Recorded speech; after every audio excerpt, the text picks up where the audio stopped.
Amados irmãos e amigos, graça e paz, aqui estamos nós mais uma vez na TV Caminho Livre para mais um estudo bíblico, mais um estudo da palavra. Estamos comentando Hebreus, desconstruindo a infame doutrina adventista do juízo investigativo. No último vídeo eu fiz algumas perguntas para reflexão.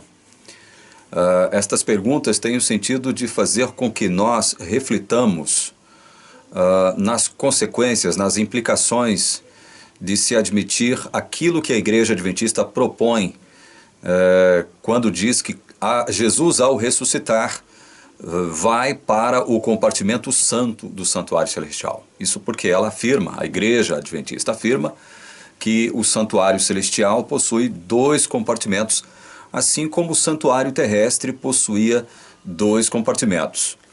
Ela se esquece de que o santuário terrestre ele foi construído por uma ordem direta de Deus a Moisés, segundo o modelo que o próprio Deus apresentou para Moisés, e não segundo a realidade. Ou seja, foi apresentado ali um modelo para Moisés, para que, através deste modelo, ele se orientasse e construísse o tabernáculo terrestre, que veio a ser depois o santuário terrestre, o templo terrestre. Então, é necessário entendermos isto. E para início de conversa, se você tem a sua Bíblia, abra aí no livro de Hebreus, no capítulo 10, versículo 1, a título de introdução do tema, do conteúdo deste vídeo de hoje, eu peço que você leia junto comigo o capítulo 10, verso 1 de Hebreus, que diz assim: Ora, visto que a lei tem sombra dos bens vindouros, não a imagem real das coisas, nunca jamais pode tornar perfeitos os ofertantes com os mesmos sacrifícios que ano após ano perpetuamente eles oferecem. Perceba na expressão: a lei tem sombra dos bens vindouros, não a imagem real das coisas. Ora, nós sabemos que a nossa sombra reflete o nosso corpo. Só que a nossa sombra não reflete tudo aquilo que nós somos em termos físicos. A sombra, embora reflita a nossa imagem, ela não reflete a realidade daquilo que nós somos. Assim como o primeiro tabernáculo, chamado aqui de primeira aliança também, no livro de Hebreus, nós vamos ver isso agora, ela não refletia a primeira aliança ou o primeiro tabernáculo, ele não refletia a imagem real das coisas, é o que diz Hebreus 10, versículo 1. Para este detalhe, a teologia adventista nunca deu qualquer tipo de atenção. Nunca deu qualquer tipo de atenção. Bom, eu prometi voltar trazendo neste vídeo agora o seguinte. No primeiro tabernáculo, nós tínhamos dois compartimentos. Um chamado de santo, outro chamado de santíssimo, ou santo dos santos. Seria possível que o livro de Hebreus nos desse uma luz, ou até mesmo ampliasse o nosso entendimento a respeito do significado destes dois compartimentos? Será que esses dois compartimentos possuíam um significado tipológico também? Vamos ver isso? E para isso eu peço que você abra no capítulo 9 de Hebreus e leia juntamente comigo o capítulo 9 a partir do verso 1. Nós vamos desenvolver o nosso tema de hoje, para este vídeo, neste capítulo 9, tá certo? Vamos lá então, Hebreus capítulo 9, versos 1 em diante, eu começo o texto do modo como se segue. Ora, a primeira aliança também tinha preceitos de serviço sagrado e o seu santuário terrestre. Primeira aliança É a aliança, qual aliança? Aquela aliança fundamentada no ritual do santuário terrestre. O Agion Cosmicon é o termo aqui para santuário terrestre no versículo 1 de Hebreus 9. Verso 2. Com efeito, olha só, ele vai fazer aqui até o verso 10, ele vai fazer uma descrição dos serviços que eram realizados no primeiro, no compartimento chamado Santo e no compartimento Santíssimo, ou Santo dos Santos. Ele vai descrever ali o mobiliário do primeiro compartimento, do segundo compartimento. Ele diz então no verso 2, com efeito foi preparado o tabernáculo cuja parte anterior, onde estavam o candeeiro e a mesa e a exposição dos pães, se chama o santo lugar. Então ele está descrevendo aqui o lugar santo. Por trás do segundo véu se encontrava o tabernáculo que se chama o Santo dos Santos. O interessante é o seguinte, é que haviam 3 véus na tenda, em toda a circunferência da tenda. Um véu na entrada, é o véu de entrada no território, digamos assim, da tenda, no espaço reservado ali para a tenda. Este véu, ele era desconsiderado. Ele não era contado, mas era um véu. Era um véu que estava ali logo na entrada do perímetro do santuário, certo? Bom, e havia um véu na entrada propriamente dita da tenda, do tabernáculo em si, certo? Na entrada do tabernáculo havia o primeiro véu. Na verdade não era o primeiro era aquele que dividia ali a circunferência do tabernáculo, né? O território demarcado do tabernáculo do território do povo comum, certo? Só que este véu primeiro, ele não possuía nenhum tipo de importância, né, simbólica ou tipológica, certo? Aí o primeiro véu, ele é praticamente desconsiderado no que diz respeito ao significado tipológico ou simbólico. Então a Bíblia, quando fala de segundo véu, no caso aqui, ó, verso 3, por trás do segundo véu se encontrava o tabernáculo que se chama o Santo dos Santos. Quando ela se refere aqui ao segundo véu, ela está fazendo referência àquele véu que separava o lugar santo do lugar santo dos santos, ou santíssimo. Este era o segundo véu, porque o primeiro ficava à porta da tenda, né? O segundo ficava justamente ali, no meio da tenda, dividindo o compartimento santo do compartimento santíssimo, ou santo dos santos, certo? Verso 4. Ao qual pertencia um altar de ouro para o incenso e a arca da aliança totalmente coberta de ouro, na qual estava uma urna de ouro contendo maná, o bordão de Arão que floresceu e as tábuas da aliança. E sobre ela os querubins de glória que com a sua sombra cobriam o propiciatório. Dessas coisas, todavia, não falaremos agora pormenorizadamente. Ora, depois de tudo isto assim preparado continuamente, entram no primeiro tabernáculo os sacerdotes para realizar os serviços sagrados. Preste atenção neste detalhe porque ele é muito importante. No primeiro, depois de tudo isto assim preparado, diz-nos o verso 6, continuamente entram no primeiro tabernáculo, ou seja, o primeiro compartimento santo, os sacerdotes, para realizar os serviços sagrados. Os sacerdotes, vejam bem, os sacerdotes só podiam ir até o primeiro compartimento. Eles não possuíam uma autoridade para adentrar ali no compartimento santo dos santos, atravessando o segundo véu. Os sacerdotes só podiam ir até o segundo compartimento, aliás, até o primeiro compartimento. Este era o território limítrofe do ministério dos sacerdotes. Isso aqui é importante, viu? Isso aqui é importante a gente analisar, certo? E vocês vão ver por que isso é importante. Olha o verso 7. Mas, olha só, mas no segundo o quê? Segundo compartimento, o sumo sacerdote, ele sozinho, uma vez por ano, não sem sangue, que oferece por si pelos pecados de ignorância do povo. Querendo com isto dar a entender quem? Quem que estava por trás desta pedagogia cerimonial toda? O Espírito Santo, querendo com isto dar a entender o Espírito Santo que ainda o caminho do santo lugar não se manifestou enquanto o primeiro tabernáculo continua erguido. Gente,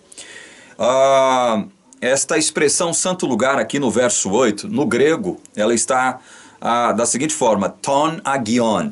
Esta é uma referência não ao compartimento santo, mas ao santuário celestial como um todo. Entenderam? O verso 8, quando expressa aqui no português o santo lugar, não está fazendo uma referência ao primeiro compartimento, chamado de lugar santo. Não, está fazendo uma referência, ton agion, ao santuário celestial como um todo, certo? Então vejam, quem é que somente entrava no segundo compartimento, no Santo dos Santos? O sumo sacerdote, uma vez por ano. Os sacerdotes iam até o santo. Eles eram proibidos de adentrar ao Santo dos Santos. E no Santo dos Santos, ou Santíssimo, só entrava o sumo sacerdote. Então vejam, nós temos aqui a descrição muito sucinta e breve do que havia e de quem entrava no lugar santo, e do que havia e quem entrava no Santo dos Santos ou no lugar santíssimo, certo? Uma descrição breve, rápida, bem objetiva. Então nós temos aqui, no primeiro compartimento, quem entra? Os sacerdotes. No segundo, quem entra? O sumo sacerdote. Somente ele, o sumo sacerdote, entrava no segundo compartimento. O que isso quer nos dizer? O que o Espírito Santo quer nos dizer com isto, gente? Com esta divisão de ministérios. Claramente há aqui, veja bem, uma distinção de ministérios. Está claro aqui a divisão de ministérios. O ministério do lugar santo e o ministério do lugar santo dos santos. Em um, podendo entrar somente os sacerdotes, em outro, podendo entrar somente o sumo sacerdote. Então, o que o Espírito Santo queria nos ensinar com esta pedagogia cerimonial, ritual? O que ele queria nos ensinar? Que o caminho para o Santíssimo, ou seja, o lugar mais santo de todos, que é o santuário celestial onde Deus habita, não estava liberado enquanto o primeiro tabernáculo vigorasse. Enquanto as cerimônias do primeiro tabernáculo vigorasse. Você se lembra, e eu já tratei disso aqui, nós não vamos abrir o livro para não perdermos tempo, meu tempo é curto aqui. Você se lembra que quando eu falei sobre essa questão da morte de Jesus, que está lá em Mateus 27, versículos 51 e 52, o evangelista Mateus diz-nos claramente o seguinte, olha, o véu do templo, quando Jesus morre, se rasga de alto a baixo. Quando Jesus morre, o véu se rasga de alto a baixo. Que véu é este? O primeiro véu lá da entrada do tabernáculo ou o segundo véu que separava o santo do santíssimo? É óbvio que era o véu que separava o lugar santo do lugar santo dos santos ou santíssimo. Era este véu. Então este véu, quando Jesus morre, se rasga de alto a baixo. Por que este véu se rasga de alto a baixo? Porque o tipo encontrar o antítipo, ou seja, Jesus cumpria assim com a sua morte, toda aquela simbologia para a qual apontavam os tipos cerimoniais e rituais do santuário terrestre. Né? Todos eles apontavam para o quê? Para a morte de Cristo, morte de Cristo, morte de Cristo, morte de Cristo. Cristo morre, cumpre todos aqueles rituais, todos aqueles cerimoniais, e com isso ele faz o que com o tabernáculo, com os serviços do tabernáculo? Ele simplesmente descredencia agora o tabernáculo terrestre, o santuário terrestre, como obtendo qualquer tipo de valor tipológico, simbológico ou espiritual para o povo de Deus, muito menos para o povo de Israel. Então, com a morte de Jesus, o véu do templo se rasga de alto a baixo, e agora o que está exposto ali para qualquer um? O caminho para quem? Para o Santíssimo. O caminho para Deus, o caminho que nos leva direto para Deus. Com a morte de Jesus, o caminho para Deus nos é franqueado. Eu, inclusive, li um texto de Ellen White, no Desejado de Todas as Nações, uma edição bem antiga, ali na última página do capítulo chamado O Calvário. Na minha edição é a página 727, mas nas edições mais novas, a página é a 757, onde Ellen White diz que com a morte de Jesus e o véu do templo se rasgando de alto a baixo, um novo e vivo caminho está aberto para o povo. É óbvio que o escritor de Hebreus também fala sobre isso aqui. Entendeu? Então, o que o Espírito Santo quer nos dizer com isso? Havia ali uma distinção de ministérios. Aquele ministério que era realizado pelos sacerdotes até o lugar santo e o ministério que era realizado pelo sumo sacerdote no Santo dos Santos. Eram ministérios distintos que apontavam para o que mesmo? Para o que mesmo? Que enquanto aquele tabernáculo, os serviços deste primeiro tabernáculo ou santuário estivessem em vigor, o caminho para o lugar santo, onde Deus está, o santuário celestial, ele não estaria o quê? Aberto para nós. Foi preciso Jesus morrer, né? Desconsiderar agora, desqualificar os serviços do santuário terrestre, para quê? Para que o nosso acesso ao santuário celestial estivesse agora o quê? Franqueado através do que Jesus fez.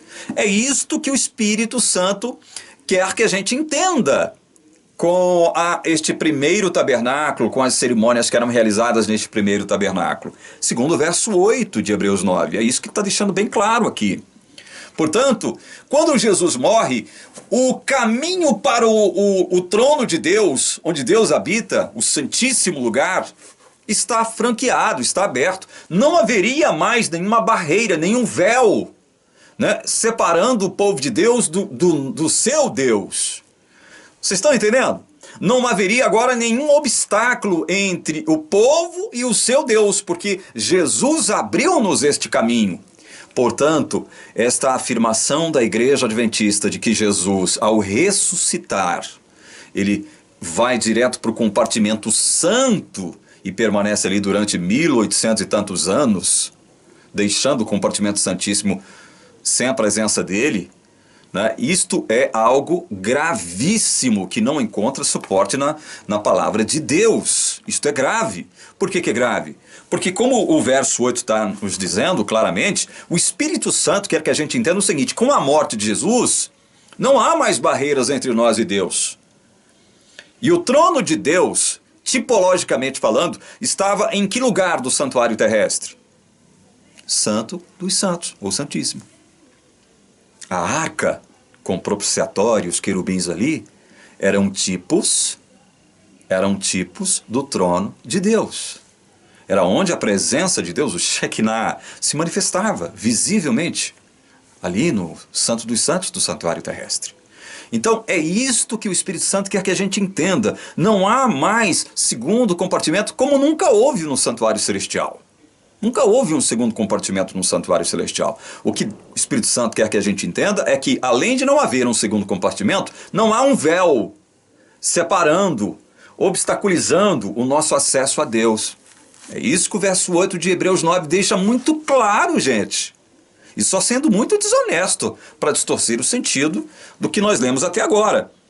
Olha o que diz os versos 9 e 10. É isto uma parábola para a época presente. E segundo esta, se oferecem tanto dons como sacrifícios, embora estes, no tocante à consciência, sejam ineficazes para aperfeiçoar aquele que presta culto, os quais não passam de ordenanças da carne, baseadas somente em comidas e bebidas, em diversas abluções impostas até o tempo oportuno de reforma.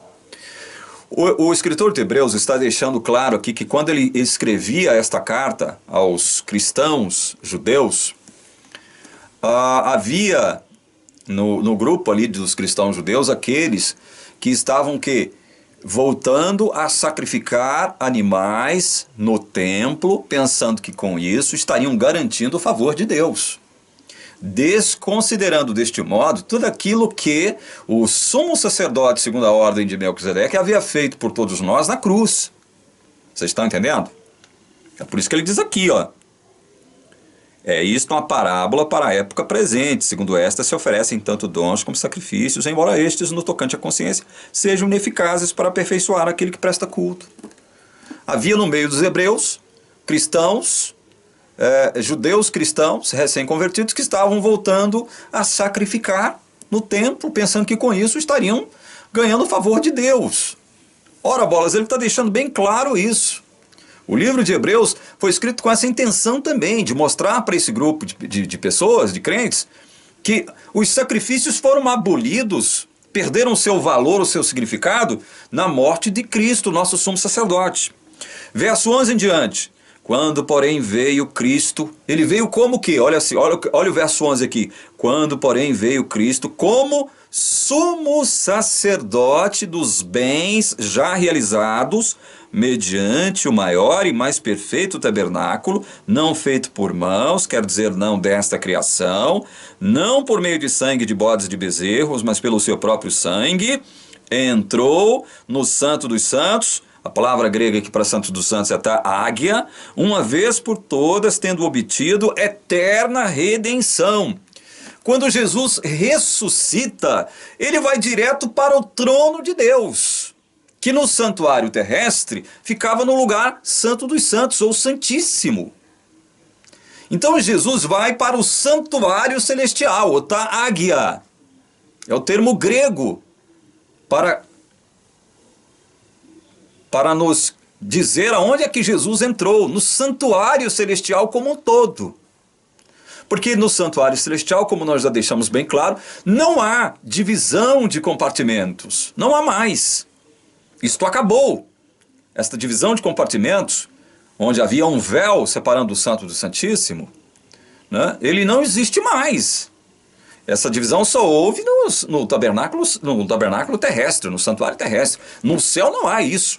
E vejam, quando Jesus adentra ao santuário celestial, ele adentra o santuário celestial na categoria de sacerdote ou de sumo sacerdote?